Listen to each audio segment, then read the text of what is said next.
NAIA football with Dannelly and Donley. Thank you for joining us, ladies and gentlemen. I am the aforementioned Jason Dannelly of the Victory Sports Network, bringing you tonight's show. As always, this show is brought to you by you, the supporters of the Victory Sports Network. We've gone ad-free here in 2026, so if you so choose to want to support this show, you can certainly do so by visiting victorysportsnetwork.com and then hitting up that donate link. I'll add it into the comments here tonight. You can add your comments below if you'd like to have a conversation with us, because tonight we're talking about everything, quite literally everything, every single conference in NAIA football, how we see things going, how we've got them picked, maybe do a little comparison to how the coaches have got things picked. Not every conference has got their coaches preseason poll out yet, so we're not afforded the opportunity to do that for every conference, but most of the conferences in the NAIA we will. We're doing that all tonight. If we had a video breakdown, we would say thanks to our friends at Huddle. We'll say thanks to our friends at Huddle anyway, because, well, throughout the season, they help bring us all the fine video that we like to watch each and every week on the Victory Sports Network. All right, so without further ado, we've got conference previews to talk about. We've got things to go through, and there's no better person to help me do that than the other name that's in this show. You knew he'd be here, Mr. Pat Donley. Hi, Pat. No better person. There's got to be somebody better. Holy moly. I don't know about that. That's some praise. No better person to be my co-host than Mr. Pat Donley. How about that? There's only guy that's got a big dopier head than you. That's me. That's for sure. If I go through the people that I have worked with in the world of NAIA football through the years, the list would probably be like you, John Thayer would come in after that, maybe Brett Beechner, some of the guys I worked with back in the day.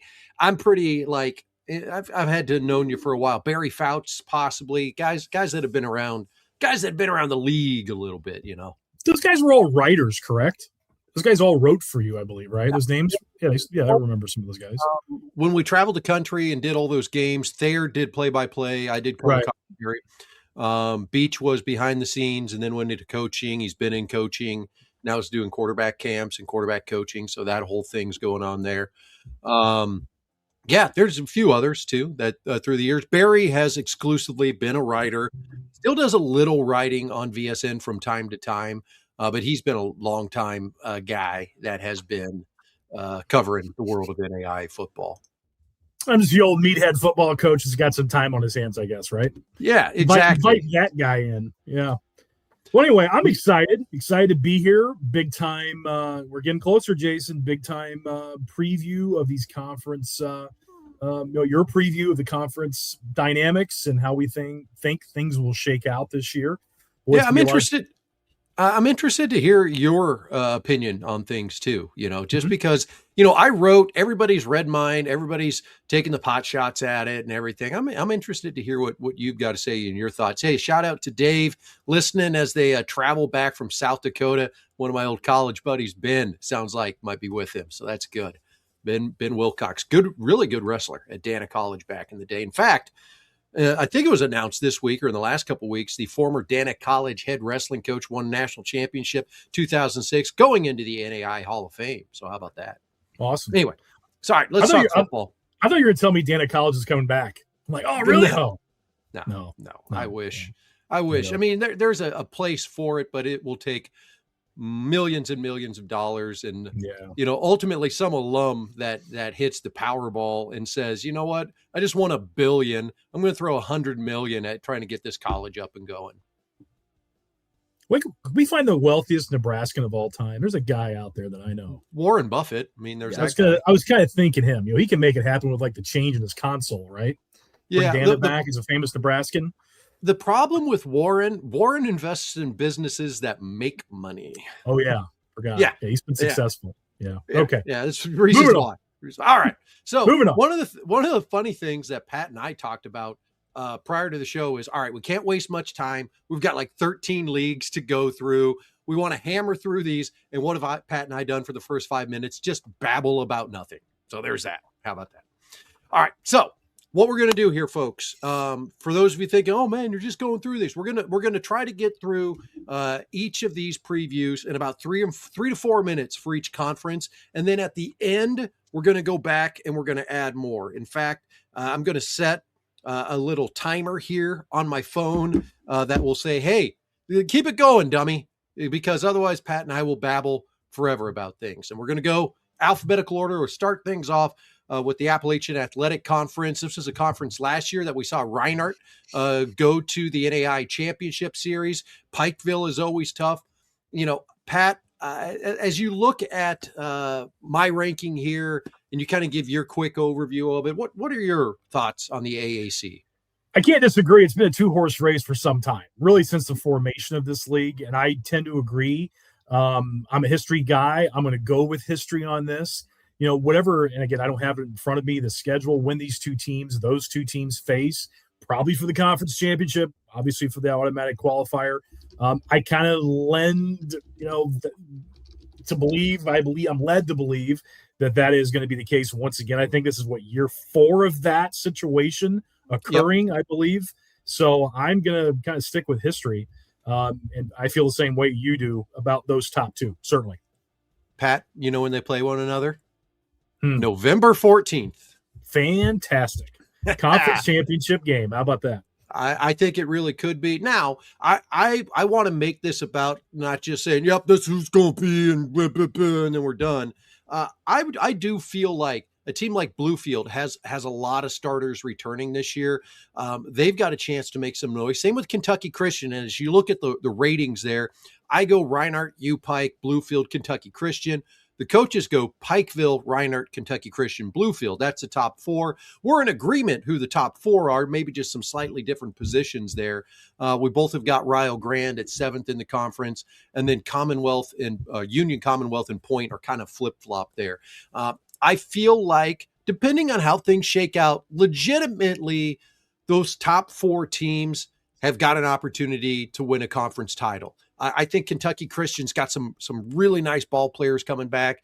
I think they are turning the corner from being a program that's 3-7, 4-6 to being a 6-3, 6-4, 7-3, 8-2 team. Just in the way that they've built that program, and kudos to the coaching staff and the recruits and the guys that have stuck around, because as you know, Pat, we've got to have upperclassmen in the world of NAIA football. If you are not playing with juniors and seniors, and a lot of juniors and seniors on that roster against some of these programs that have been, maybe a little more fortunate or just a little more established, it's going to be tough sledding for you. It's just really tough to do and play the game of NAIA football without experience on your roster. No doubt. Like you said, the bottom 4 are going to be interesting. Really, the top 4, I don't disagree. And then, kind of conversely, the bottom 4, who's going to be that, 3 or 4, and then how they shake out from there. And I want to know, is Rio Grande going to play the Bison this year, or like Indiana, or who are they going to schedule this year that they have no business scheduling? Because I was really upset about that last year, because I'm rooting for this program. We got another one in Ohio finally, and I want to see them do well, but they need some scheduling help, and I certainly hope that we've got it figured out there. They do, and new coaching staff in this year, so that certainly is going to help. This year, I mean, their big non-conference game is at Duquesne, so they go Defiance, Lindsey Wilson, Cumberland's, Duquesne. So, I mean, that's a tough non-conference schedule, but I mean, Duquesne is not, Duquesne still, they'll be respectful because they're paying them a bunch of money, but they won't score 80 on them. But they're playing Heinz Field, I think, probably. Are they playing Heinz? They'll play on campus. What am I saying? Yeah, they'll play on campus at Duquesne. Yeah. It's Pittsburgh school. FCS, their scholarship too. That'd be a good payday. They'll probably get $50,000. Yeah, no, not terrible. Anyway, all right, just checking. Yeah, there we go. So that's our preview of the AAC. We'll come back. We'll maybe have some more conversation on this here in a little bit. Moving forward, we go to the Frontier Conference East Division. Now, the Frontier Conference has not announced their coaches rating. That comes out this week, I believe. So we're just missing out on that. Now, in the East, I don't think there'll be any difference between me and the coaches on 1 and 2. I think Montana Tech will be number 1 with a bullet. You're going to follow that with Dakota State. Then after that, it breaks down. And this is one of those conferences, Pat, where I've got no doubt who my number one team in the conference is, being Montana Tech. No doubt who my number two team at this point is, being Dakota State in this league. But then 3, 4, 5, 6, 7, or 3, 4, 5, 6, I think you could mix it around a little bit. Unfortunately for MSU Northern, I'm going to pick them last. I think they are going to be seventh in this league again. I mean, it's just a program that is trying to turn the corner and try to do a lot of the right things. But I guess it's one of those, institutionally, they are up against some challenges. And even in the world of, you're playing football in Montana, they're up against some challenges playing, in Havre. You look at the other teams playing in Montana, you're playing in Butte, you're playing in Helena, you're playing in Billings. Havre, I've been to quite a bit, and that should tell you something, because I work in the world of agriculture. So there's not a lot out around Havre when you get up north. But this is my thoughts on this conference. Pat, where do you go? Well, there's obviously clear one, and they're real good. I mean, I think they're a top, 8 team in the country, in my opinion, at least, if not higher. I love the firepower they have coming back. A lot of experience. I think they're a team. Certainly, we've seen the build the last really 3 seasons of that program. The Orediggers, big fan, love them. From there, I can't really disagree with you. I want to see what Dickinson State can do. Kind of an anomaly year, kind of we talked about a little bit last week.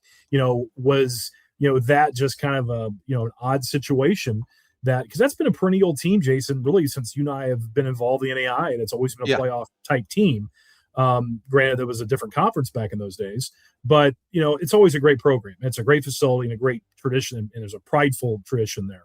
So I'm anxious to see what they do. And Valley City, kind of along the same lines. I think it's a great program and tradition as well. So I'm with you. It's interesting to see, 2, 3, and 4 who they're going to be. But there's a clear number one. It's really not even close. You can talk about all the individuals, just tremendous talent. What an environment, what a program, great coaching staff. I mean, I think the Orediggers have a great opportunity to push for a national championship. And we'll be tested week 1. We talked about it a little bit in our preview last week with the Copper game coming up here in a couple of weeks. So I love this team. I think they're tremendous and are on the national scene without question. Yeah, talking about the rest of the conference a little bit. This is a conference that I do think is tough to pick. I mean, Dakota State's, I think, the second best team in this conference. But I had a chance to talk with Coach Anderson a little bit preseason wise. And, the big thing for them is they've got to stay healthy. Last year they started the season without their starting quarterback, and they dropped a game early. They've got Trey Heddick healthy coming into the season. If he stays healthy, everybody else stays healthy, you've got a chance to make a run. If you drop some players, you drop some skill positions, things open up after that. You go through this league, and Valley City State, 8 starters back on offense, 8 starters back on defense, including Joey Cave on offense at the quarterback position. Dickinson State, same thing, 7 on offense, 7 on defense. They'll need to have a quarterback develop into a starter. I don't believe they've got anybody returning with any starting experience for them, at the quarterback position. You look at Mayville State, 10 starters back on offense, 7 back on defense. So, I mean, these are all those teams in 3, 4, 5.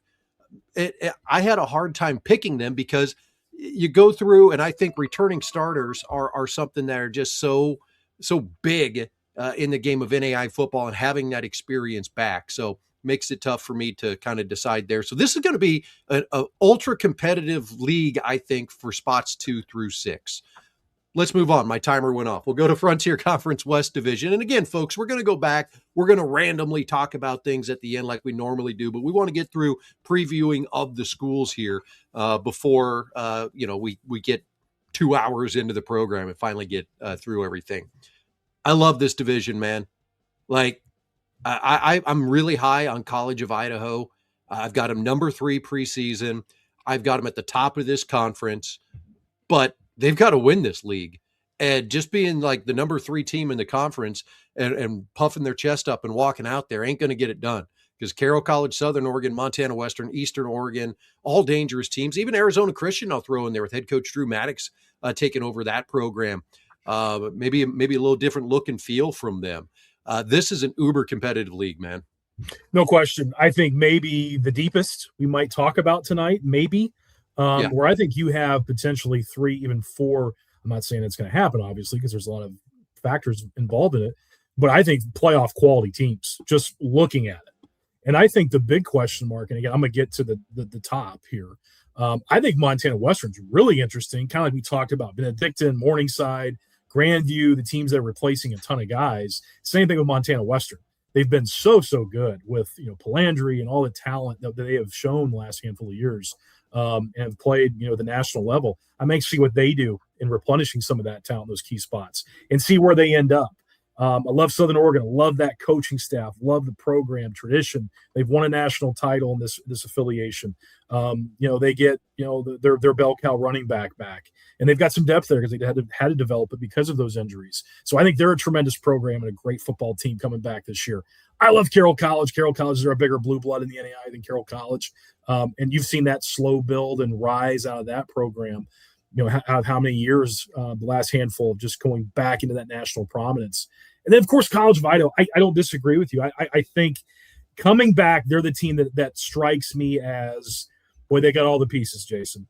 Physicality, good up front, quarterback play. They got the returners in the key spots that we talk about to win championships.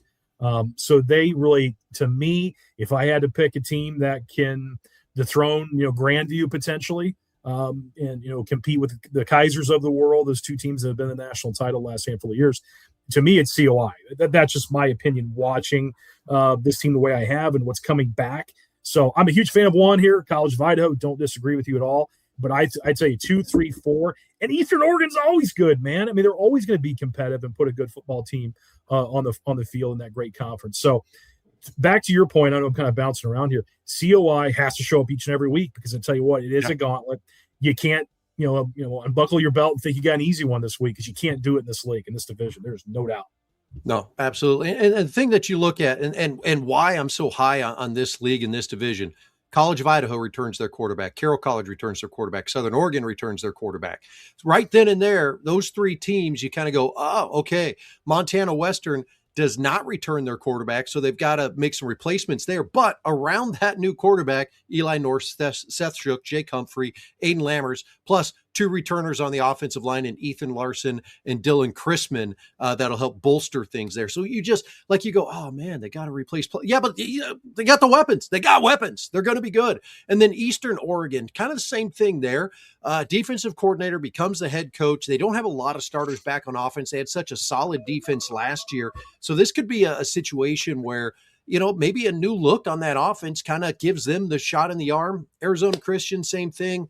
A shot from Drew Maddox coming in. We know that Louisiana Christian team he had a couple years ago could score points. Simpson, hey, I want to see them get good and be competitive. I've got to see it with wins on the field, though. So that's where we're at. All right, moving on. We got a lot of people kind of checking in. I'm getting text messages from people. I'm getting people in the comments commenting. We've got NAIA national office members watching. We'll say hi. I'm not going to say who. I don't want to, throw anybody out there. But hey, we appreciate you, man. We appreciate you. Oh, I said man. That might be it. That 50% cut right there. All right, Great Plains Athletic Conference. This is a league, I think, of 3 tiers, in my opinion. You've got Morningside, Dordt, Northwestern. 1, 2, 3. I think 1 and 2, everybody's pretty solid on. 3, I think everybody says Northwestern's third best team in this league. So 1, 2, and 3 are pretty solid. Spots 4, 5, 6, 7, and probably 8. And you can see it there in the coaches' rating and my rating. We're jumbling the teams around. So then you've kind of got that middle tier, and then you've got the final tier. So you've got a 3-tiered league here. And the question is, if somebody from that second tier can actually pop up into the first tier, there's no doubt everybody's going to be high on Morningside and Dordt. Those are 2 teams that return, a lot of talent, a lot of starters. They've really been able to get themselves into the national picture. Morningside, obviously, for a long time, Dordt has risen to it. Dordt returns 15 total starters, including 9 on defense. 1 and 2, there's no doubt there. But Pat, what are your thoughts on this conference? Do we see Northwestern get a resurgence? Is there somebody from that second tier that comes from out of the clouds? I'm going to think Northwestern does have that resurgence because, there was some, the ebbs and flows of things. They were a team that, has a great tradition, has been around for a long time, won a national title in the 80s, and then had the resurgence I want to say 2016, 2017, back in the national scene, back in the playoffs. We'll come to find out they win the national title. And again, the years all run together for me now, Jason. Would have been 2021 they won the national title. In the game in 2022 again. My date's right, my year's right, whatever it was. Something like that. Yeah, but they're back in as a national power. Then, the last couple of years have just kind of dropped off a little bit, I think, from a talent standpoint. So, I have tons of faith in that staff doing a great job of recruiting, developing talent. But I think it's a team that has to develop talent. Homegrown, bringing guys in from the high school ranks and developing. You can kind of see that. They had moments last year of doing that. And you can see the young talent being developed and performing well. Just that consistency, dropping a game here and there, but being competitive in some other big games against great opponents. So I'm optimistic about them. And certainly, with the other programs you mentioned, fix your collar there, Jay. I'm struggling over here, man. All right. Morningside's going to figure it out. I mean, no matter who's out of the program, they're going to bring somebody in that's going to figure it out. Mainstay of the coaching staff, national power, they're always good, right? Love Dort. Dort is a tough team to prepare for offensively. They play, just stout defense, play swarming defense, attacking style defense are fantastic. So those three, I'm with you on. So went kind of all over the place, went top to or bottom to top, then middle. Bottom to top to middle to. Yeah. Like you said, the next tier, though, Hastings, Midland, Concordia. Concordia has had a great run here recently. Out of curiosity, I guess the coaches have them fourth. You have them sixth. Is there a reasoning behind that in your mind, Jason? Just out of curiosity, compared to the coaches. No, I mean, I think you can interchange 4, 5, 6 here pretty easily. I feel like what Hastings has got coming back maybe gets them just a little bit higher. They've got 7 back on offense, 5 back on defense. Concordia, they are returning. I'm going through things here. 6 and 6 is what they're returning. They do have a quarterback back. They lose a couple pretty good ball players on that offensive line and defensively as well. So it's tough. It's so tough to say. And then, it's so like, oh, this and this and this, but it's like whoever out of that 4, 5, 6 ranking that I have there, if one of those teams fires off, they could be challenging then for that number 3 spot and potentially making it to the NAIA championship series. So this is a good league. We'll talk more about it here in a little bit. I mean, I want to roll through all these leagues. We'll get back to them. Do want to officially say hi to Steve Wilson, from the NAIA National Office, checking out the show here tonight. We appreciate it. We appreciate the NAIA National Office watching. I'd like to think he's a fan. He might also be watching just to make sure I don't say anything too stupid about the NAIA that he has to respond to in 24 hours. There's distinct possibility of that too.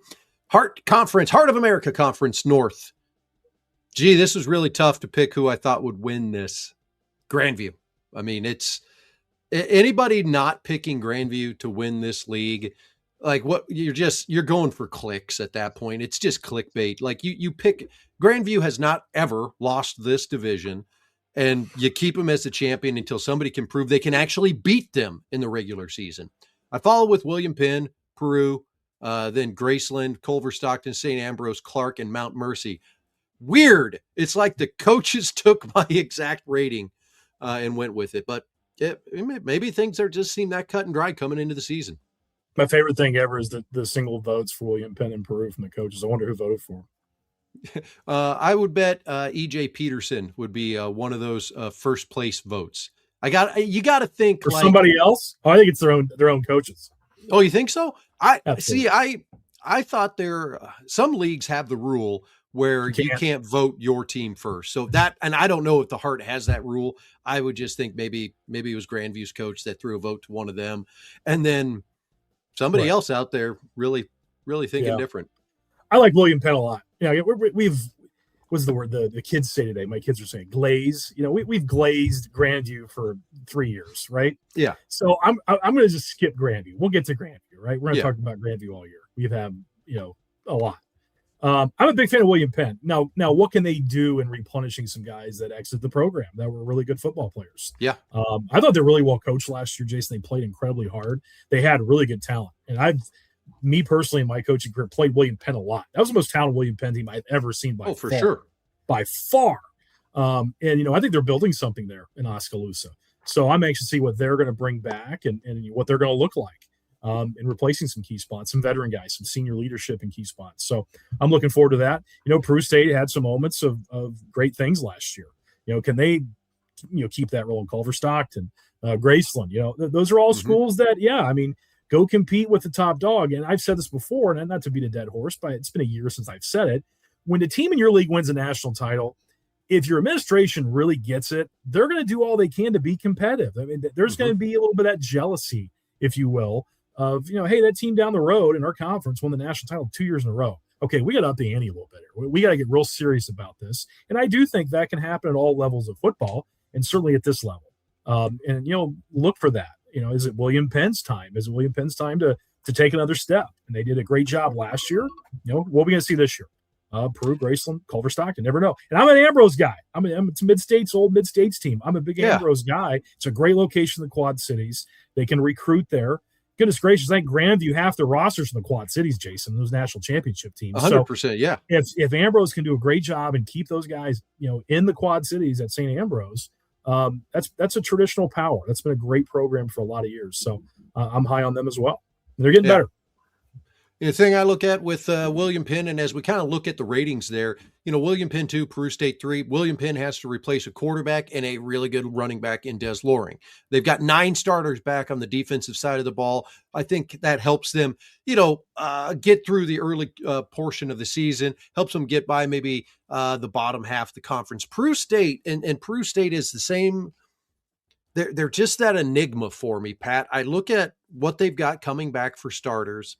I look at the talent that they have. I've seen the flashes from them. And for the last 3 years, I've said, is this the year Peru State gets it done? 6-5 last year, new head coach this year, and Sean Wilkerson, new offensive coordinator as well. Offensive coordinator is Mike Canales, who was the OC at Southeastern University down in Florida. So an interesting coaching dynamic coming into Peru State, and they returned C.J. Dixon at the quarterback position, and he was as dynamic as all get out last year for Peru State. So we'll move on. Let's talk more about some other teams here. Any final thoughts on the Heart North, Pat? No, definitely one we got to revisit because I think it's interesting because you've obviously got the power, but I think like 2, 3, 4, 5 is really interesting. I agree. Don't mind me just slowly dying over here and trying to cover it up behind the scenes by muting my microphone, taking a drink, and kicking it over to you there. All right, sorry, Heart Conference South, Heart of America Athletic Conference, South Division. This is, again, a league that is very tough to predict because I think that the easy button is to come in and say, yep, Benedictine, Baker, Mid-American Nazarene, then everybody else. But William Woods is going into year 3. I think they're automatically, you just pick them last until you prove otherwise. Missouri Valley going into another season with an alum as head coach and LaQuinton Black there. Mid-American Nazarene, Baker, both being quality programs, fighting to get into the NAIA Championship Series. And you got Benedictine. Now, we're really high on Benedictine. We've always been high on Benedictine. But offensively, they only returned 2 starters, both of them being wide receivers. Now, they've got some obviously good ball players waiting in the wings because this is a program that is laden with upperclassmen. They've got, when they graduate a senior, he's going to get replaced by a junior or senior in many cases. So there's going to be some experience coming back. There's going to be some veteran presence coming back there. But, this is a league that I think is as much up in the air as any of the leagues in NAIA football this year, Pat. Yeah, I would agree. I'll start at the top here, obviously, at Benedictine. With all the success they have had, I think Coach Osborne and his staff has done an unbelievable job. Watching the video, the coaching point of view, the former coaching point of view, I think it's as good a coaching staff as there is, and the way they have prepared for all the challenges that they've faced the last handful of years. Just watching, they do a great job. I think they're in consideration, in my opinion, with that staff, as good as anybody, in my opinion, just watching them. As long as Coach Osborne's staff is there, I think the Ravens are in national contention. That's just my opinion. Think the world of them. So, yes, reloading the talent, like you said, developing players from high school, developing them, from young ages, replacing those veterans, replace them with juniors, like you said, guys that may not have a lot of experience, but have been developed by a great staff. So I'm in total agreement with you with Benedictine. From there, you've got some blue blood programs that have been around for ages that, have got to elevate their game. They've been around a long time. They've been successful, but I don't think have been anywhere near what we're accustomed to seeing from Baker Mid-American, Nazarene, and Missouri Valley. Those are blue blood programs that have proud traditions, and I think they have elements in place to be great once again. But those three right there, I think it's a battle. Who's going to be number two? I just don't see any of them beating Benedictine this year. I know they're replacing everybody. I don't care because I think Benedictine is that type of program. But 2, 3, and 4 on that list right there, they're blue blood programs that I know have proud alumni bases, great coaching staffs, people that those programs matter to. I'm just telling you that I know they want to be successful. There's going to be a commitment from their administrations to be successful. So I'm anxious to see how this thing shakes out. I just looking at how things shake out here, and we do the comparison of the coach's rating and my rating. The interesting thing I look at, Pat, they've got Missouri Baptist up in number 4, new head coach there, and a first place vote. That would be something to see the Spartans pop up and win the Heart South.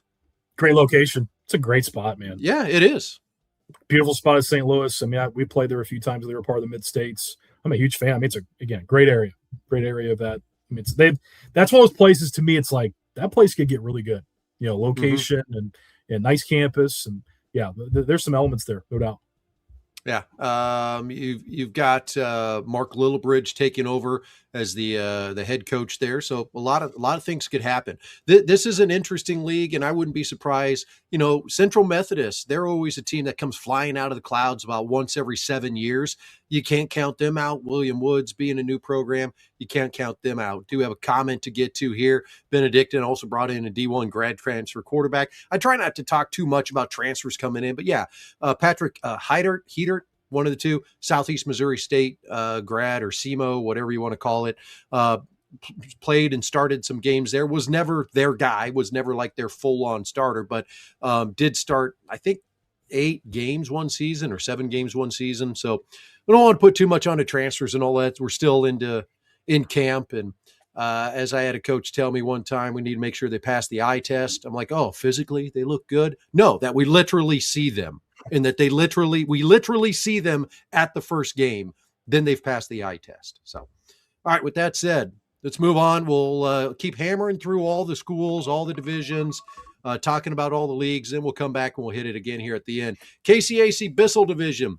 I think this is probably the most competitive. I don't know. We're saying that about every league, aren't we? Oh, it's the most competitive division in NAIA football. But look at this. You got Friends that has been a perennial power. I picked them second behind McPherson. Then you got Kansas Wesleyan Southwestern there. No offense to St. Mary and Sterling, but you guys are in the wrong division if you want to try to make a run at the title, because those 4 teams right there could be anywhere in the top 25 this year. And I'd go, yeah, that's about right. They could be in the top 10. I'd be, yeah, that's probably about right. It's just so tough to figure out which one's going to be the one that rises to the top. I took a stab this year. I went with McPherson. Yeah, that's a bold prediction. I'm not saying you're wrong. Bold move, Cotton. Let's see who pays off. I'm still not going against Friends. I know Cavante has graduated. I know, I get it. And I'm telling you what, I saw one team defend that offense or that defense. That offense last year defensively. I saw one team. It was Benedictine. Saw one. Yep. The rest of them didn't come close, Jason. I mean, not even close to slowing them down. Yeah. So I'm anxious to see, who can figure it out. I'm a huge fan of the depth of this league. And again, I'm an old NAIA guy just like you are. And, 10 years ago, we'd laugh at this. Oh, the kids. Yeah. Like, come on. No. Yeah. These are legitimate teams. We watch them, Jason. We watch them closely. And Friends was just a juggernaut offensively. I mean, they just outpaced everyone. So good in what they do. But I tell you what, you watch the teams that really couldn't stop that offense that Friends beat last year in this league. They're good football teams too, man. I mean, legit teams. I'm obviously close to the St. Francis situation. I saw Southwestern 2 years ago. I mean, beat a good St. Francis team. I mean, and played well again last year. And Kansas Wesleyan has been good for many, many years. And I thought that was one of the better games We saw last year was it McPherson and Kansas Wesleyan last year was a great game if I recall. Yep, went down to the wire. Yeah. K-Dub got the win at the end, and that kind of held McPherson from making the postseason. I would say this really quick, Jason. My old school, so I am turning 46 here soon. The people my age, NAIA people, don't laugh at this. The Kansas Athletic Conference is a legitimate conference in this affiliation, without question. I'm saying it, and I'm being 100% truthful in saying that. 10 years ago, I laughed. It's legitimate. It's a good, deep conference. And they've evolved in that, and they have upped the ante in their own league. They've got great players, great coaching staffs. These programs are on the rise, and they are legitimate, and they can make a push into the national scene without question. And I'm not joking when I say that. Yeah, when I started this, the KCAC had not won a game in the postseason like since 1998, and I was trying to remember. I'm trying to remember if anybody did win up until 2010. Somebody did late, like 2009, 2010, something like that, but they finally got a win. And so there was like, ooh, they finally won a game in the postseason. Now the KCAC, both divisions have got quality programs. You talk about leagues that have elevated themselves. This is a league that has definitely elevated itself in the last couple of years. And that comes down to the administration's buying in, and then also the coaches, getting good coaches in there, coaches that want to stick around. I mean, you start looking at the teams that are really good, and hey, their coaching staffs have been around a while. One thing I'd be remiss to say, you've also got two of the best quarterbacks in the NAIA in this division coming back, and I picked his team fourth, Jamie Odom, Southwestern. He's coming back there, and you got Ryan Markarian coming back in McPherson. I've got them picked as the number one team. So this is a uber competitive to uber. That's what I'm saying tonight, by the way. That's my crutch tonight. Uber competitive. But I do really feel like this is a league that could be anybody's league to potentially win. You might be hearing my timer go off in the background. That's to keep us on schedule and try to get through these. Let's go to the Kessinger division. Evangel, they won it last year. They won it the year before. I'm picking them to win it again, but I saw Ottawa with the resurgence last year. I put them second, following with Tabor, Bethany, Avila, and Bethel. Pat, you got anything that's going to upset the apple cart here in your thoughts? Not really. Obviously, the Bissell division is much stronger. It's deeper. Evangel's a good football team, though. Watched them a little bit last year, in the playoff they qualified for, and really made a great run at winning that playoff game on the road. Tough road environment that they went into, and probably arguably could have won the game. Obviously missed a kick, but anyway, it is a good division. It's not a great division, where I think the Bissell division is a great division in NAIA football. But yeah, it's Evangels to lose. I would agree with you on that, Jason. But yeah, there's good coaches here, good programs that have been around a long time. But this is a good division, not a great one like the Bissell division. Yeah, and the thing I look at in this division, like Evangel, great coaching staff, great athletes coming back. They've got some studs coming back on that defense. They've always got, seems like, a high-powered offense. They're going to be really good. Ottawa, a lot of guys coming back, deep program. Coach Nick Davis doing a heck of a job there. You got Mike Gardner at Tabor. He's always going to have something up his sleeve. And that is one of those teams that I truly try not to say anything about until I see him play their first game. Because Coach Gardner seems like he always gets one or two guys into camp that comes out and you go, where did this guy come from? Then you got Mike Grossner at Bethany. Coach Grossner, we know, coached in a NAI national championship game against you. You follow him up with a guy that was the offensive coordinator at Ohio State, Ed Warner, whatever, however you say it. He was at St. Thomas last year. Warner, yep. He's at Avila now. So, and then you've got Bethel with just a great sense of pride in their program, wanting to be good too. So this is really one of those leagues too, where it's real easy for us to come into the year and be like, yeah, it's Evangel, maybe Ottawa. Oh, Mikey Gardner, he's going to get something. There's some coaching, there's some staffs, there's some talent in the bottom half of this league that we could see rise up, and I'm all for it. I want to see somebody in 4, 5, 6 here prove me wrong, go 7-4 this year, 7-3, whatever, 6-4, and go, yeah, all right, look at that. We've got a little bit of a rise again back in the KCAC Kessinger division. Such a great point, Jason. You're absolutely right. Tremendous coaches in this league. Not to my previous point of just it's not a great division, but it's like Coach Warren just got there, just started, but he's a great football coach. Obviously made a pretty substantial living doing this for a long time. And I personally went against Coach Gardner for many years. I tell you what, there was never a week that I enjoyed that preparation. Fantastic football coach. So I'm with you. Coach Grossner is tremendous. Again, played against him many times in the playoffs and a national championship game in 2016. So, I'm totally on board with what you're saying. And like you said, I mean, who knows? Those teams that, from where we see preseason, maybe in the bottom half of that division, great coaching staffs, great, individuals leading those programs can make those programs rise very, very quickly. And I would not be surprised to see one or even two possibly doing that this season. I love it. I love that we can be competitive. Pat, there was many years there where it just felt like, you could kind of figure out who was going to win the league wherever it was in the NAIA for years and years. And we're so competitive. We're so deep. We've got so many teams that can do it this year. And this league, I think, is going to be evidence of that. So we'll dive back more into the KCAC Kessinger as the season rolls on here. And just like that, we roll on to our next conference. All right, man. This was the league that when I was doing the previews, I was like, man, throw a dart. Because we're high on Lindsey Wilson. Lindsey Wilson's got a ton of talent returning, great coaching staff. They've got Max Gainey, wide receiver, Tate Rice at quarterback, Devontae Saunders at the running back position. He's got Stephen Mack in the backfield with him as a tandem, Larry Montgomery. But then you go down the list, and then you got Georgetown. And Georgetown's going to have a new quarterback this year. I'm aware of who the transfer is and where he came from.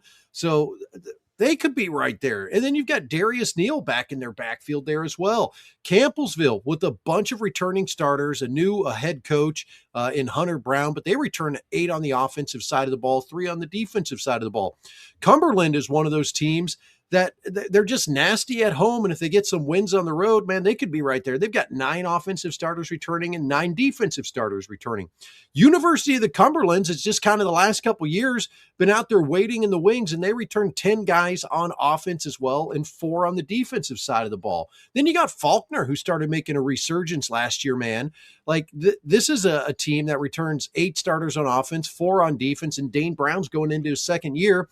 And then you've got Bethel, who has a ton of talent. Coach Chris Springer is a heck of a recruiter. They've got 7 defensive starters back. This is a league that I have close to zero confidence in how I think it will actually turn out. I think Lindsey Wilson is the safe bet at 1, and then throw darts after that. Well, yeah, I would agree with you. I think Lindsey Wilson's got the elements returning and what they've accomplished thus far. To be the top dog, in my opinion. Incredibly talented and well coached. Love the offense. I'm actually Coach Perrin in year 2 at Georgetown, and again a blue blood, traditional power at Georgetown. They've got some great elements there and a great location, great facility, all the things you need to be successful. And having Coach Perrin there year 2 to see how he's going to build this thing with his vision there, I'm anxious to see how that goes. In Campbellsville, a new staff, so that's going to be the question mark for me. And again, one of my favorite, week 0 matchups is Campbellsville and my St. Francis Cougars in Campbellsville. So I'm looking forward to that a lot to see where those two teams are. So I think we'll be very telling where Campbellsville is in that first game of where they are against St. Francis. So, and like you said, Cumberland, Tennessee, we talked about them a lot last week, if you remember, Jason, because they're playing St. Thomas, I believe, week 1 in Central Tennessee, correct? I'm anxious to see how that's going to go too, because they're, like you said, they're a team that seems to knock off a power every year, a big time program, but just again sustaining it, consistency in that regard to be a team in the national scene is kind of what they've lacked the last handful of years. And I'm a huge housekeeper fan. Hate to try to figure out how to block him for one back in the day, and certainly as a football coach going against him is a tremendous football coach. And the Cumberlands is kind of always there. When's the year going to be when the Patriots really break through and get into the playoffs and, maybe win this league or at least get in that large bid? And I think it can happen any year because I think he's that type of football coach and runs a great program. So it's interesting. And Faulkner with their location, Jason, in, great football territory, you never know what can happen in Faulkner. We haven't played against those guys in a few years, but back in the day when we did, holy moly, Jason, what talent from the South. So in Bethel College, what's going on there, man? Yeah. I mean, it's just, it's one of those things like, and Coach Springer, he's smart. He's got some talented recruits coming in. he's got a lot of guys that can make some things happen in that program, and we just don't know a lot about him. So that's why I put him 7th. I mean, I think if the Mid-South has a media day and I were to listen into that and listen to all the coaches, I could completely change this rating like at the drop of a hat. And then after seeing them all play after week 1, change it again and then change it again. I think it's going to be a league that spots, my gut tells me spots 2 through 7 are really up for grabs. And Lindsey Wilson, somebody's going to have to beat him to convince me otherwise. But this is a league that is very deep this year. And it's the only league that I could say the team I'm picking last, if they made the postseason, I would not be shocked. Any other league that we've talked about, Pat, the team I've picked last, if they made the postseason, I'd go, whoa, what happened there? This league, not so much. I think they're pretty solid across the board. Let's head into your home area, the Mid-States Football Association Mid-East Division. Here you see how I've got things ranked to start things off versus the coaches, and we're pretty close on everything. I've got Indiana Wesleyan winning this league, and of course, they've been the cream of the crop in this division. They're going to have to compete against the University of St. Francis for the first time this year as the Cougars come over to the division to go up against IWU. 10 starters returning for the Wildcats on the offensive side of the ball. But St. Francis, not to be outdone, they've got 9 back on offense, 8 back on the defensive side of the ball as Adam Sherman goes into his second year in the helm after going 10-3 last year. Then you've got Taylor with 9 starters back on offense, 8 back on defense. On the offensive side of the ball, a great offensive line to block for Nathan Parker, one of the best running backs in the NAIA. So those top 3 teams right there, I think that's as solid as it could potentially come in the NAIA. Defiance is improving each and every year. Lawrence Tech now in the second year of a new head coach there. And Madonna, they finally get a win last year, and I felt like Madonna was a lot more competitive in games last year. They're going to improve. So really good league. But I think that there is a definite separation between your top 3 and your bottom 3 right now. No question. I'm going to start with the bottom 3. I'm rooting for Madonna. It's great to see them get their first program win. We talked about 1,000 times, worst time ever to start a program. Horrible luck during COVID. Great to see they're improving. Hopefully that continues. Nice campus, good area outside of Detroit, lovely place. Lawrence Tech, kind of just needs some sustainability with coaching staff. So I'm looking forward to what they have. What a great school. And again, what an opportunity for them, in an engineering school near Detroit. Not all bad. Great football community there. So, and Defiance is interesting to me, Jason. I've talked about it. It's if they can figure out this whole NAIA thing coming from Division III, Northwest Ohio, it's about an hour from Fort Wayne, about an hour from Toledo, to kind of put in perspective on the map. Unbelievable recruiting base from a high school football standpoint with scholarships. And I hate to bring it up, but you also have schools across the border to their north, NAIA schools that close down and don't have football anymore. Siena Heights and Concordia. So that's all within that recruiting area that I think is interesting for Defiance. And I think they want to be good in athletics, Jason. So that's an interesting place for me that I hope to see them, continue to rise up, the ranks in the NAIA and in this conference. And I think they certainly can, because in their backyard is great talent. And then to my alma mater, the place I worked for 18 years, and my dad started the program, St. Francis. I think they're going to be really strong on defense. I think they've got some really good players coming back on defense. You got to figure out the quarterback position. I know they've had transfer. I know they've got some youth in the position. I think they're still trying to figure that position out. They're still here in the middle of camp, but the Campbellsville game is right around the corner. They're an interesting team to me. Yeah, I think it truly will be Taylor, St. Francis, 2 and 3, no question. Be a great battle with those two, because they've got some returning players, returning elements. And the quarterback question mark for me at St. Francis is going to be interesting. Taylor, for me, is this the year they can do it? Can knock off a St. Francis, can knock off potentially their rival down the street with Indiana Wesleyan and get into the playoffs. They've been so close. They had an injury bug last year. I thought they were really great the first 2/3 of the season, and really just got beat up at the end of the year. It's kind of the nature of how they play. Don't have a ton of depth, not a big roster necessarily, but I think they're a good football team and well coached. Indiana Wesleyan's a really good team, Jason. What tells me they're the best, not only with the Lothy kid coming back, the talent they have returning in the skill positions, they got returning guys back in the offensive defensive lines.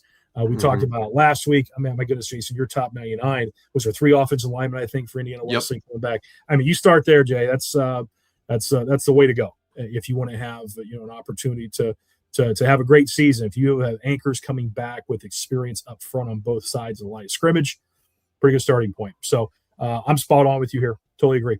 Yeah, you got 4 or 5 guys back on the offensive line, and you were a top 10 team in the NAIA last year.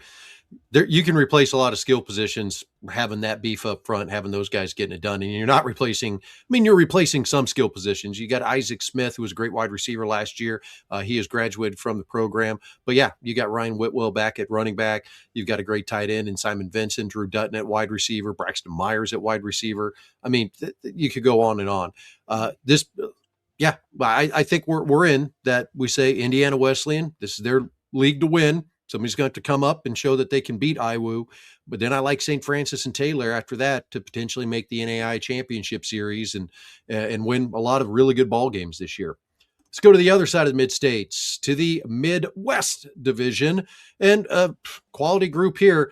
Apparently, coaches completely disagree with me on my number one, as I picked St. Xavier to win this league. They did not even give them a first place vote. But I do have a lot of confidence in the Cougars. 6 guys back on offense, 7 on the defensive side of the ball. They did finish up technically 8-3 last year. I just don't see St. Xavier being a team that's down and out of the postseason year over year.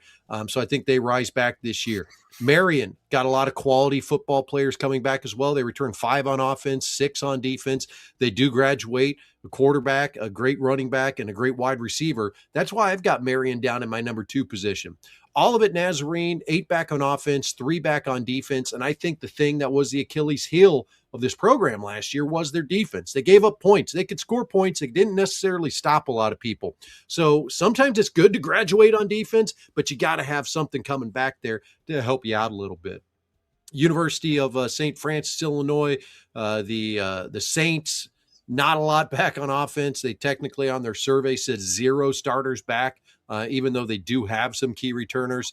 5 guys returning on the defensive side of the ball for head coach Joe Curry. Judson, they go into the second year in the head coaching career of Sean Flynn, who went 1-10 last year. Not a lot back on offense or defense for them. And then St. Mary of the Woods, they're a program that you can say returns starters. They've got 4 back on offense and 5 back on defense, but that is from the sprint program days. This is their first year in the NAIA, and the coaches agreed with me putting them last in the league. Pat, your thoughts? Yeah, definitely agree with the bottom 2, certainly. St. Francis, Illinois, it's kind of an interesting program. Yeah, I'm not sure. I think Coach Curry's a good coach, been there a long time now. The staff's been there a long time. They can pull some talent, Chicagoland area and the west side there. They can get guys, no question. I'm a big Olivet guy. I'm a big fan. I would probably flip-flop. I'm going to pick Marion to win the league. Yeah, and I would probably go with the coaches and say Olivet over St. X, but I think that's going to be a great game. That could be a down the wire, last second kick, one side or the other, for that game. Wishful thinking is, I'm a Coach Feminist and Coach Yandel fan. I love those guys; they're like my dear friends. St. X, I'd love to see them back into national prominence. So that's part of I guess my unbiased. I'm very biased. I like those guys. So. Yeah, and I love Coach Karras at Marion too. But I think Marion's the best team. That's my opinion, just because of what they have returned. They lost some guys, but I think they're hungry from kind of weird situation last year in the postseason. I think they're going to have a strong group coming back. They're good up front, and I think all of that. Drew Reed's a player, Jason. I think he's going to be one of the best guys in the NAIA at the quarterback position. We highlighted him last week. I think he's going to be a strong player for the Tigers of Olivet. No, I don't like. The coaches, I think, that rating makes sense. I think that rating absolutely makes sense for them. This one makes sense for me. You can make arguments that Olivet Nazarene could win this league, and you wouldn't have me going, "What are you talking about? You're an idiot." Like, no, they've got some really good ball players coming back. I think they've got to figure it out on defense if they're going to take the step in this league to potentially win it. You can't give up 20, 30 points a game. You can't let Marion go up and down the field on you. And those two played a great game last year. And then you can't get yourself in a situation in a cross division game or a non-conference game, you're in a 52-50 shootout again. You know, you've got to try to put some teams away, and you're only going to be able to do that if you improved your defense. I love this league. I'm like you, man. There's a lot of good coaches in this league, man. And that's what makes covering NAI football so fun. And there's a lot of good coaches, a lot of good dudes out there just coaching football because they freaking love football. And that's why I love this league. Love those guys. All right, let's go to the Sooner Athletic Conference. It's easy to put Ottawa, Arizona up top. I mean, they did win the league last year, but they did not get the automatic qualification. Texas Wesleyan got that. Louisiana Christian, I've got picked second, followed by Texas Wesleyan. Wayland Baptist at 4, Langston 5, Oklahoma Panhandle State 6, 7 for Nelson, 8 for Texas College, and Arkansas Baptist 9. My confidence level in this league isn't great. I'll just say it very bluntly. I sent out surveys to get back from coaches. This was the league I had the fewest amount of responses from, so it's tough to see on paper where they've got people coming back. And I'm going to be honest. I think some of the teams that I didn't get surveys from, I probably wouldn't get a lot of information from them too, what they got coming back, because they like to keep things a little close to the vest. Get out to that first game to kind of see what they really have. But I do think Ottawa, Arizona is the best team in this league. I think they're deep. I do know that they obviously have to replace some starters on offense, but they're going to be good again. They're going to be good again. And I believe Luke Guerin actually is back at the quarterback position this year for Ottawa. I think my insider information told me that, honestly. We'll know that for sure coming down the road. Maybe I don't know if I'm supposed to say that or not. Skip that. Know. Are you? I don't know. I did. It's a live show. We're in trouble. Yeah. Well, and I'm too lazy to go back and edit that out. So I could be wrong, folks. Maybe I'm just blowing smoke here. I'm picking Ottawa to win the league. I put Louisiana Christian second. I think they made leaps and bounds with that program last year after they made the postseason. Head coach change. Ben McLaughlin comes in as the alum, kind of has the year putting together the program the way he wants it. They have a great season last year. They go 8-3. They return 10 starters on offense, 8 on defense. They've got what they need to try to win this league, Pat.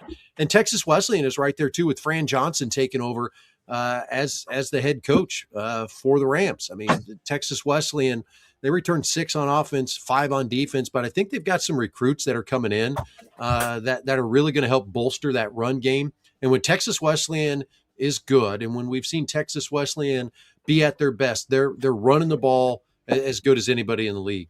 Then you've got Wayland Baptist. They're a program that also returns quite a few starters as well. They're going to be quality. Langston, new head coach there. Oklahoma Panhandle State, we know they're a tough team, and they play a tough brand of football there. So there you have it. Pat, you're reaching for things there. What's going on, buddy?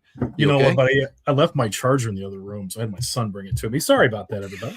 Was he crawling underneath there, like Army crawling in to bring it? No, he's good. He's a hockey player. He dove in here real quick. So we've got 11 days until the Spirit do battle in the Copper game with Montana Tech. To me, that tells you everything, right? Yeah. Like we talked about last week, how are they going to show Ottawa, Arizona? Are they going to go and make this a dogfight game? Can they win this game? Is it a close game, or do they get the doors blown off? I don't know. I really don't know. I know Montana Tech's a really good team, but for them as in the Spirit to tell me what type of program they are, if they are truly, again, I think they're going to win the league too. I don't disagree with you at all.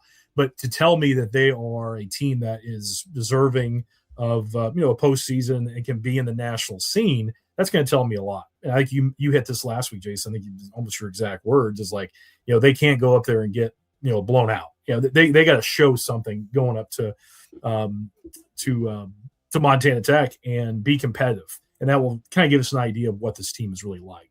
And then going down the list there, Louisiana Christian just kind of had since Coach, my goodness, who's now at in Arizona. Drew Maddox. Coach Maddox, big fan of his. But he did a great job. And since he's left, it's just kind of trying to figure out, getting that thing back. When he was there, man, what a program. So, I'm anxious to see, if they can get that back now with some consistency with a new coaching staff, like you mentioned. You went 8-3, so can you do it again? Absolutely. Texas Wesleyan. Remind me, is this the last year for them in the NAIA? I'm honestly not 100%, dude, because I thought it was, and then I read some stuff and I'm like, okay, no, that reads like they've got 2 more years before they're join the Lone Star. So we know for sure they're playing NAIA this year. It's the fall of 2027 that I question a little bit. I originally thought it was a no, but I could be wrong. While you talk, I'll Google Texas Wesleyan Lone Star. Texas Wesleyan is interesting to me. I thought Texas Wesleyan 2 seasons ago, who lost the playoff game to Benedictine, if we recall, a very, very good Benedictine team, I thought was on the rise to be, I think even last year, Jason, our prediction show, I was talking Texas Wesleyan being the top 10, top 8 type team. And it did not happen last year. I mean, I just didn't see it. I don't know what all the details were. There's obviously some change at the top, but at the same time, I just didn't see that team that was on the rise like I anticipated being a team on the national scene. So I'm actually see what they're doing, and they have plans of going to Division II. And you're in that location, you got to get it figured out because there's more players and 100-mile circle than maybe anywhere.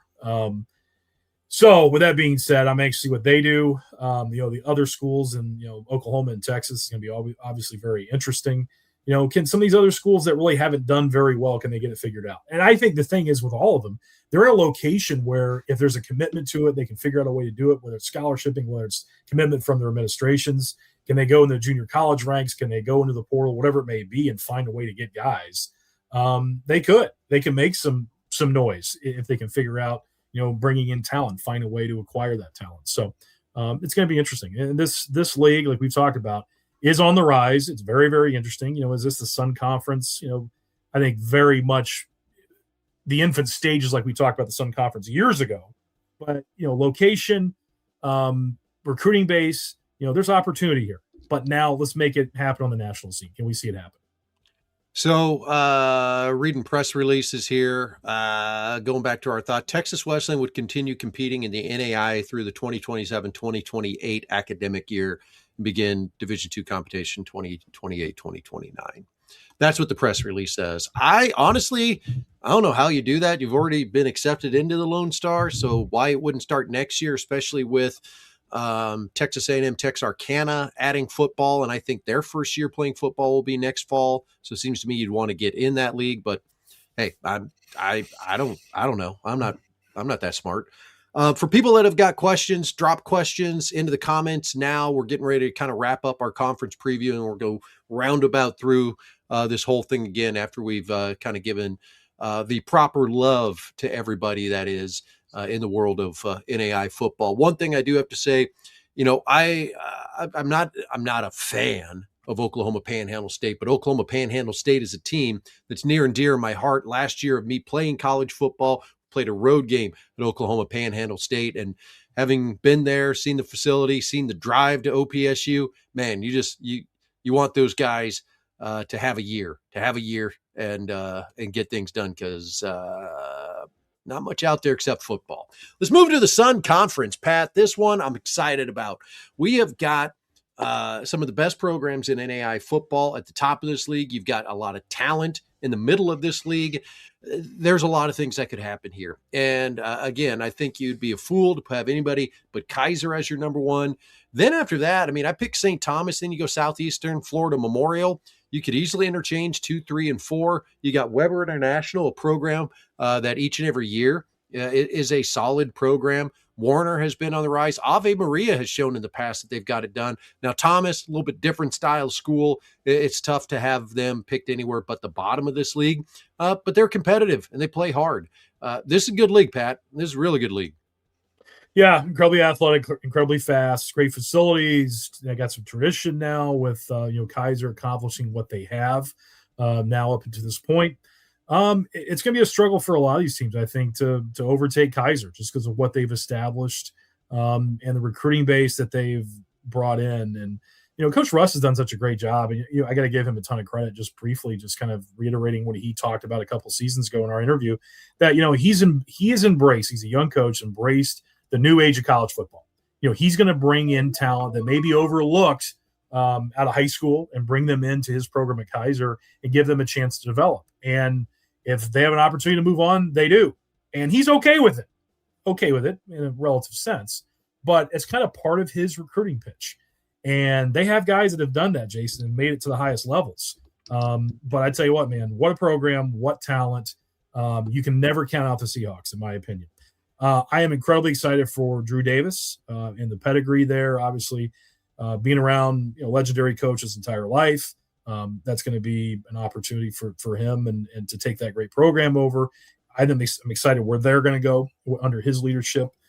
So that's going to be really cool to see. I think Southeastern's really interesting, Jason, because I'm a big fan of the Campbellsville program over the past few years, and that seems like a seamless transition with that staff going down to Southeastern and just keeping a good thing going. Obviously, some systematic changes and things of that nature that have to get ironed out and taught and established, and it's obviously familiarity. But I tell you what, man, coaches can coach and can teach and get things done quickly. And I think that transition happened right after the season, Jason. So they had a full spring too as well, correct? It happened in the wintertime, if I'm not mistaken, that change. Because then Coach Wall resigned right after the football season, if I remember correctly. Yep. And so, I think from a standpoint of, familiarity and all that, that's been established. So I think that program has, had that transition now to the new coaching staff. And remind me the coach's last name. My goodness, Jason, I'm getting old and I forget those names. From Southeastern, that was it. From Southeastern, yeah, it's Jake Russell. Jake Russell, thank you, good man. Yeah, he's a heck of a football coach. Love what he does offensively, and I think it's going to be a seamless transition because he has all that speed. My goodness, so athletic down there. So I'm looking forward to what they do at Southeastern. I think that's going to be again a very smooth transition. And then the rest of these schools, Jason, what are you going to get? I mean, again, it's very similar like what we said about the Sooner Athletic Conference. Is there's a great location. I mean, again, there's talent all over the state of Florida. Can they figure it out? Can they get the talent necessary to bring it in? Some of the schools have a different model. Ave Maria is a very strict Catholic school, almost a nationwide recruiting base that they go from and bringing kids in that fill a certain niche that they're looking for. Again, it's a great place, cool place. And Thomas kind of along the same lines at some level. But can get it done, certainly, and have had moments. So it's going to be interesting league. I would almost describe this league as, Kaiser, defending champion. Somebody's got to prove otherwise. You put them at 1. St. Thomas, maybe. Southeastern, maybe. Florida Memorial, they got the components to do it. They could do it. Weber International, that's my surprise team. 7 back on offense, 7 back on defense, including a quarterback and a running back on the offensive side of the ball. I think having a couple key skill positions back from a team that went 5-6 last year gives you some opportunities to maybe surprise some people. And they could potentially do it. I think Weber could be that potential surprise team this year. Warner has got 9 back on offense, 8 back on defense. They did go 2-8 last year. So it's hard for me to say, okay, having 9 and 8 back from a 2-8 team, all of a sudden you're going to have this big jump, but it is possible. So there is some talent in this league. There's some schools in this league that, they care about football. They want to be good. They've got a good recruiting base. They could make it happen, man. But it's one of those, it's yet to be seen, and we want to see it happen. So that's our preview of the Sun Conference. I didn't say much about Kaiser specifically, and that's because, Kaiser 12-1 last year. I think Coach Russ and his staff, Coach Davila, Coach Nolkin on the offensive side there, those guys do a great job. They've got some talent back on offense, pretty good offensive line. They lost a ton of guys. But that there's guys waiting in the wings there, and we just don't know who they are yet. And that's why I get so excited. In fact, that we're wrapping this show, Pat, up. Pat up. Am I having a stroke? Pat, we're wrapping this show up here in a little bit. That means our next show is week 1 preview or week 0 preview. We're actually talking about the games that are happening. And not just this, this could happen. What about this? And this guy's back. No, we've actually got real football about to happen, man. And that's awesome. And so going back to my Kaiser thought, that's why I'm not saying a lot about Kaiser. I want to get into the game. I want to get into the season. I want to get into the weeks over the weeks. And then we see, all right, here now we've seen some film. Look at these dudes. Or maybe not look at these dudes. But That's what we got going, man. So that is the official conference preview of all the conferences in the world of NAIA football. If you've got questions, drop them in the comments. Apparently, for some of you that have my cell phone number, text them to me too, because we can do that. Uh-oh, lost my focus doing that. Look at that. I'll get it back here eventually. We got to do this and then back away slowly so the camera does the whole thing. Whatever. I'm out of focus. You talk, Pat. What are your thoughts? Yeah, it's a great job. I thought it was fantastic. Again, I'm for the most part pretty close to what your predictions were. For the most part, I had a couple variations, but yeah, it's going to be another exciting year. And there's a lot of, I would say this, Jason, like we talked about a little bit last week too, and reiterated to some level. And again, we didn't glaze the top traditional powers kind of because we want to give the others that their due to some level. Look at that. There you go. I was talking about Oklahoma Panhandle State. That photo was taken in Goodwell, Oklahoma, baby. There you go. Well, you look good there. Look at that goatee. Handsome fella. That's my brother. And, of course, my dad, my mom. There you go. Yeah. All right. Enough reminiscing. But I was saying, what was I saying? I don't know. I'm just glad I couldn't distract you. No, you're good. ADD coming through here. Yeah, we were talking. Those teams that are kind of on the rise, it's going to be interesting because like those traditional powers, there's so much turnover. The quarterbacks that have left, from Benedictine to Montana Western to Morningside. I mean, there's a lot of question marks in some of those key spots. Now we know they're going to replenish that talent, great staffs, great coaches. We can get all that traditional powers, but there's going to be some things that are going to be fun to see early season of how they figure that out. And some of these programs that do have some returning players may not be always your traditional power. So there's interesting storylines that we can wait to see how they play out. And, some week zero. I hate that week zero thing. I hate saying it. It's week zero. One. It's week one. Stupid. Either you played week one or you didn't play week one. Yeah. I don't like it either. Yeah, whatever.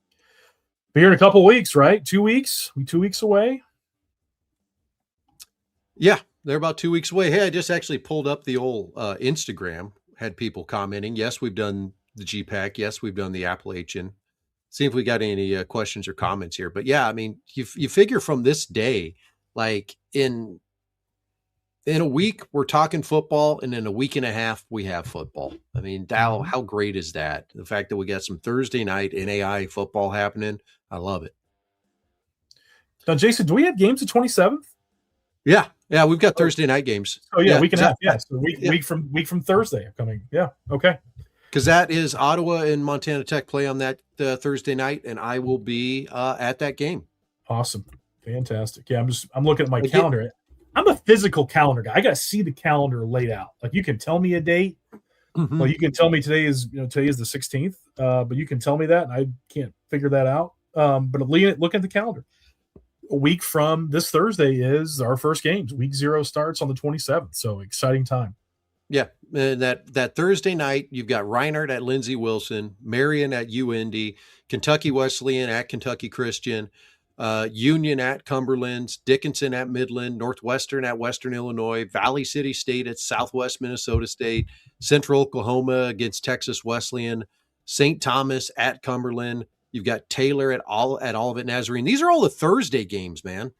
Pikeville at Arkansas Baptist, Louisiana Christian goes to Northwestern State, Graceland at William Penn, MSU Northern at Carroll, Ottawa, Arizona at Montana Tech, and then Rocky and the University of Mary playing in Glendive, Montana at Perham Field in Glendive. So kind of a halfway point for an NAIA school to play a Division II school. That's an interesting game in and of itself there. The fact that the Division II wasn't like, nope, you got to come to Bismarck and play. We're actually going to meet in Glendive, Montana to play that game. I know nothing about Glendive, Montana. Well, I do. Sure the fact that there's going to be a college football game, 2 4-year colleges playing a football game there. That's it's going to be something. Going to be something. First thing I did was go check out like the facility, the overview. It's like, oh, okay, they've got a legit football stadium there. They're not going to be playing this in a pasture or something like that. So that'll be good. Do they grow wheat there? Is that how you know about Glendive? Yep. Yeah, they got wheat out there. It's wheat country. It's a lot more cattle country than anything in that part of Montana. But it is typically a drier area of Montana, so it's a little tougher. It's growing season. A lot more cattle, a lot more ranching, that sort of thing in that general area. But yeah, you do get a little more wheat. You got corn, beans, all that sort of stuff there. But These are all things I'm an expert in, for sure. Yeah, absolutely. Yeah, absolutely. In fact, they're probably, they're rolling on wheat harvest out there for sure right now. They already got that going. It's exciting. For those of you Southerners, for those of the Southerners out there, we are a spring wheat group up here in the North Dakota, Montana area. We are not a winter wheat group. You guys harvested back like in May and June. We're just doing it now. All right, sorry. Back to football. I was going to throw it to you there, Pat. I don't know if you got anything to. I got nothing. Derailed this entire thing is what. No, you're good. Got nothing. But yeah, it's exciting time. I mean, week 0 is jam packed. I mean, I will say this, and again, kind of we've talked about this before. We've done a great job. We NAIA teams, supporters, everything. It's been awesome. The games that have been scheduled early season. I think it's been fantastic. And you've been beating the drum for a long, long time for that. Do you remember years ago, Jason? I'm sure you do. I mean, you've got an unbelievable memory, better than mine. Week 1 games, I'm not going to say week 0 because week 0 didn't exist 20 years ago. Yeah. They're awful games, typically. You may get like the NAI crossover to a Division 3 or to an FCS or even Division 2 every once in a while. But rarely was it like a key marquee matchup, NAI versus NAI, right? Didn't see it very often, especially, cross country or cross conference type battle, nothing with like national implications to it. Typically we didn't see it very often, but we see it all the time now. I mean, it's really cool. And I love seeing it. And it seems to me even as well, like even like outside the NAI to Division 2 matchups are cool. Like Marion UND's a good game because I don't think UND's quite what they've been the last couple of years. Tons of turnover. They're kind of the traditional, conference champion in that league. And they're actually moving leagues here in a couple of years. I think this is their last year in that league. Yeah. They're moving to I can't keep track of all the names, but I think Marion's going to be much more competitive this season. That was a juggernaut UND team last year. So with that being said, that's an interesting game to me. I want to see Northwestern and Western Illinois. I think that's interesting to me. There's a lot of matchups that are pretty cool. And then of course you have like the national type game with the Copper game, for instance, with the St. Francis Campbellsville matchup. I think that's cool to see. And there's others that I can't remember off the top of my head. I'm sure we've discussed that are great on the scheduling of the athletic departments to make happen. Obviously, Benedictine Morningside has now become a traditional rival non-conference that happens every year now. So, I mean, how cool is that? And that's something we didn't always see back in the day, Jason. So kudos to the NAIA athletic departments and coaching staffs to make it happen.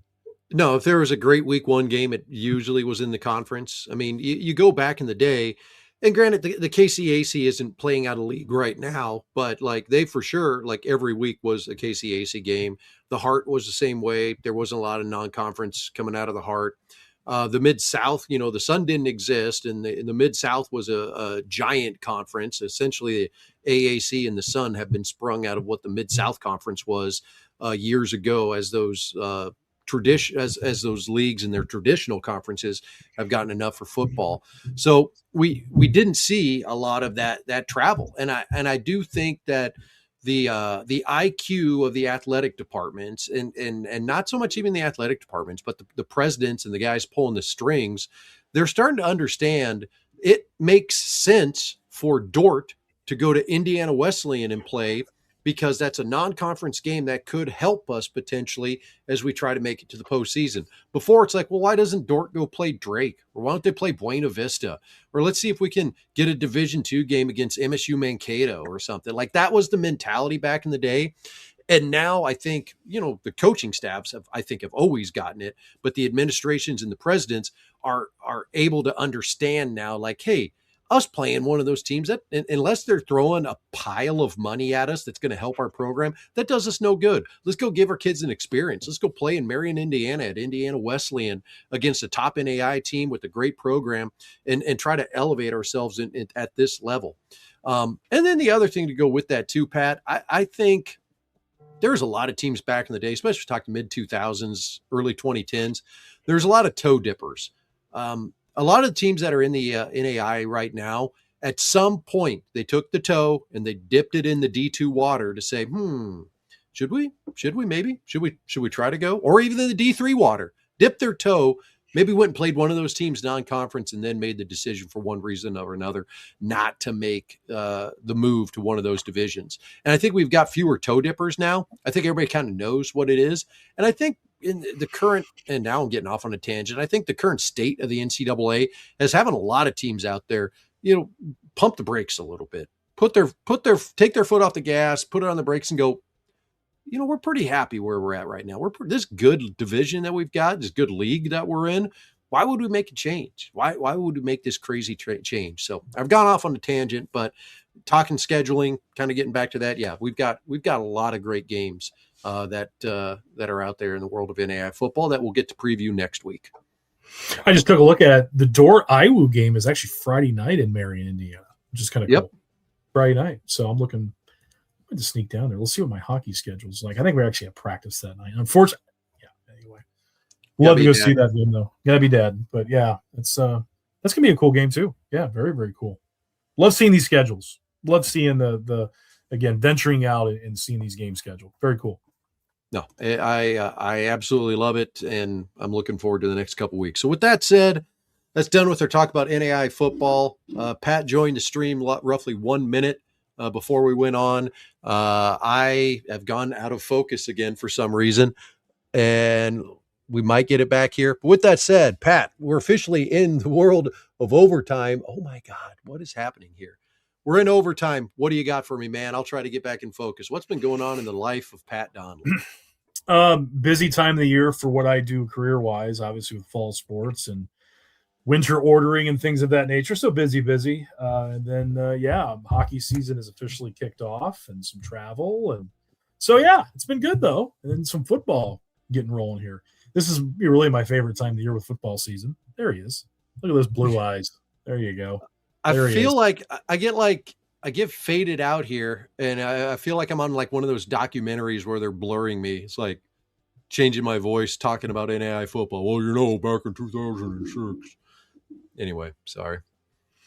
No, just really just busy. But it's great to get to talk with you. And next week might get a little interesting. I might be pulling in the old driveway about 6:55 from Ohio, but we'll make it happen. I'm gonna be ready to roll and talk about these games, and no games that have been played obviously this time next week, but certainly preview of week 0. I gotta say it, but man, just some big time juggernaut type week 0 games. So be a lot of fun. No Pittsburgh trip this year, so I'm not going to make my way out there. Unfortunately, I usually do my annual show for week 1, or actually post week 0 into week 1 for my buddies. Elaborate. Study there. I'm not going to do it this year. We're not making the trip out there. We're actually going to go out there to play later in the year, so we're going to kind of make the trip out a little bit later in the year. But anyway, we'll be here in Indiana. So I've got the crazy week happening. I've got to go back to Nebraska Thursday night after work. Be there Friday, Saturday. Drive back here Sunday. We'll do our show Sunday night. Monday, fly to Chicago. Manager meetings for my actual job. Be in Chicago Monday, Tuesday, Wednesday. Fly out from Chicago into Bozeman, Montana. Drive to Butte. Be there for a game Thursday afternoon, Thursday evening. Come back Friday. And then on Friday, get back here. Be around the next Saturday, the next day to watch some football. We'll do our show that Sunday night, and then we're into the first week of September. So it's flying by, man. August is going to be gone. We're going to be into September, and it's going to be football season. Absolutely. It just the whole year's kind of flown by, truthfully. The summer certainly has. I got 2 middle schoolers now, Jason. Both of my kids are in middle school. It's crazy. Crazy. Yeah. It's insane. Yeah. Well, so are you doing the whole like flying from Butte back to Fargo, or are you driving? Flying. So I'll go back to Bozeman. Bozeman will have I think I'm going Bozeman, Denver to Fargo. There you go. So it is by happenstance that our manager meetings that I've got for work are in Chicago. That certainly helps me to get there on that Thursday, because I can get direct out of Chicago into Bozeman. Then it's like hour and a half drive from Bozeman over. So pretty easy, pretty straight, and you can go pretty fast. Go real fast. Just avoid the moose. Exactly. Drive by Three Forks, wave at our friends up in Helena, keep going to Butte, get to Butte, and then be there for that first game. I don't think I'm not going to say, like, obviously I'm going there to watch some NAIA football, but there's some other stuff that's going to be going on there that I'm going to be a part of.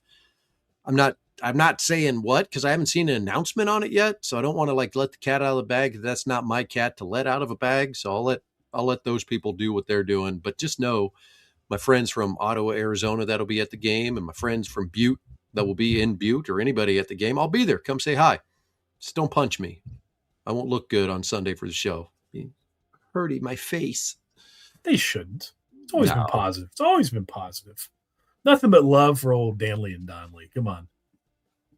Do I need to remind you about a certain St. Francis alum? Oh, yeah. Yeah, that guy that wanted to beat me up. Oh, yeah.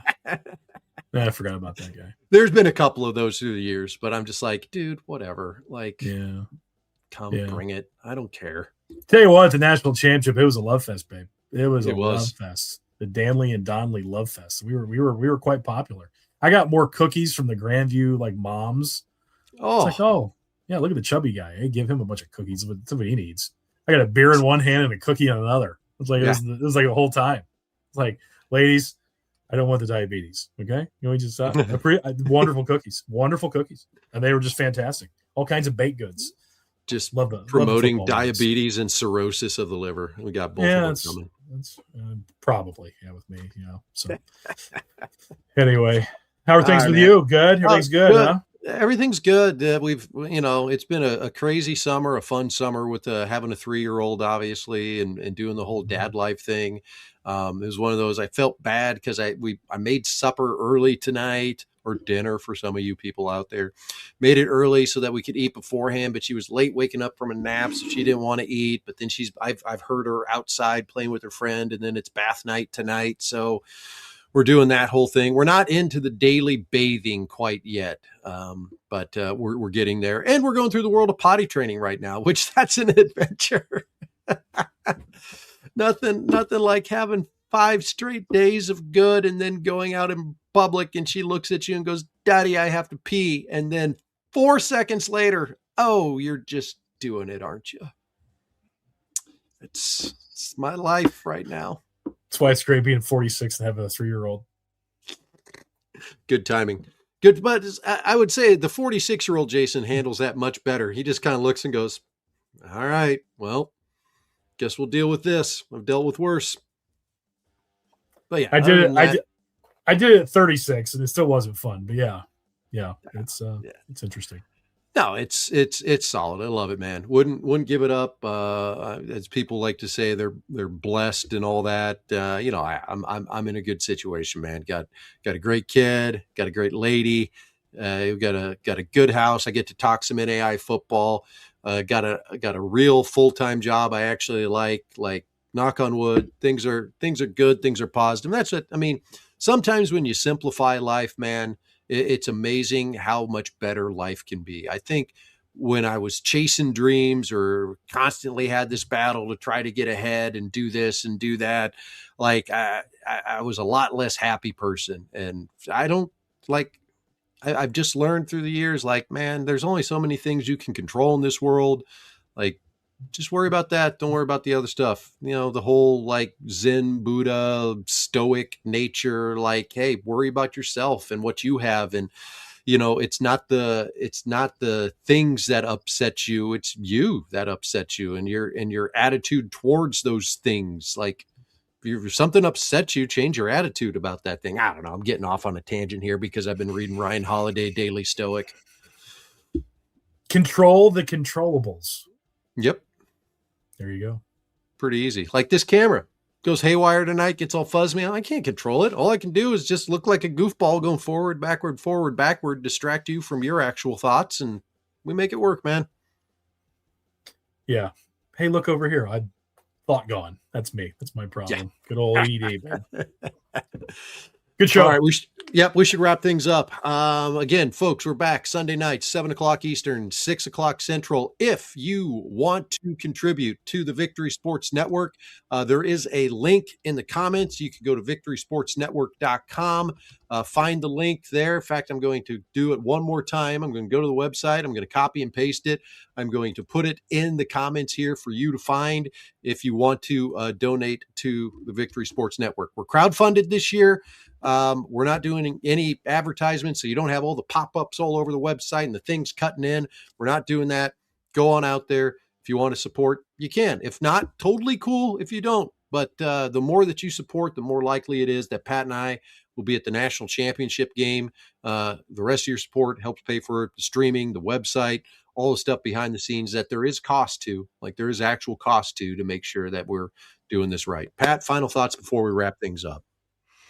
So long, everybody. Till next week. Looking forward to it. Getting so much closer. 11 days. 11 days to NAIA football right around the corner, folks. All right. We're back in 1 week. He's Pat Donley. I'm Jason Dannelly. This has been NAIA Football with Dannelly and Donley from the Victory Sports Network. Check us out, victorysportsnetwork.com. Be sure to like and subscribe on YouTube, Instagram, Facebook, all the social medias. Do that whole thing. Get on out there and enjoy some NAIA football. We'll see you next week, folks. Bye-bye.